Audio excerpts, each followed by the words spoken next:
પ્રાયોજક છે cancer healer centre a new beginning.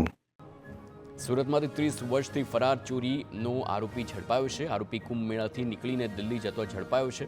પોલીસે આરોપીને પકડવા કુંભ મેળામાં કરી હતી તપાસ. 1995માં રાંદેરના પેટ્રોલ પંપમાં કરી હતી ચોરી, તો 51,000ની ચોરી કરી આરોપી ફરાર થયો હતો. નામ અને ઓળખ બદલીને વિવિધ શહેરમાં રહેતો હતો આરોપી.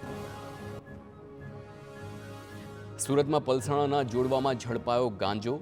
તો સુરભી એસ્ટેટના કોમ્પ્લેક્સમાં એસઓજીએ ગાંજો ઝડપ્યો છે.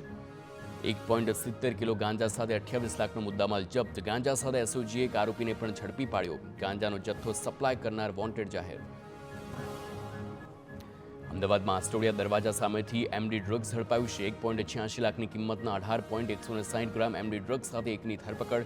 યુસુફ ઉર્ફે લપલપ પઠાણ નામના યુવકની ધરપકડ. સુરતમાં સચિન હોજીવાલા રોડ નંબર 2 પર આગની ઘટના. જાગૃતિ પ્લાયવુડ કંપનીમાં આગ લાગી. આગે વિકરાળ સ્વરૂપ ધારણ કરતા 5થી વધુ ફાયર ફાઇટરની ગાડી સ્થળ પર પહોંચી. જાનહાનિના કોઈ સમાચાર નહીં. નવસારીના બિલીમોરામાં આવેલ શિપયાર્ડમાં આગની ઘટના. ભીષણ આગે ગણતરીની મિનિટોમાં જ વિકરાળ સ્વરૂપ ધારણ કર્યું. આગ લાગવાના કારણે નિર્માણ પામી રહેલી 2 હોડીઓ બળીને ખાખ થઈ ગઈ છે. આગ લાગવાનું કારણ અને તેના કારણે મોટા નુકસાનની સંભાવના.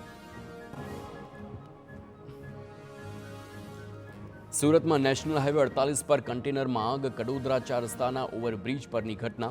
ડીઝલ ટેન્ક લીકેજ થતા આગની ઘટના. ટ્રાફિકની ટીમે ઘટના સ્થળે પહોંચી રસ્તો બંધ કરાવ્યો. પાલિકાની ફાયરની ટીમે આગ પર કાબુ મેળવ્યો.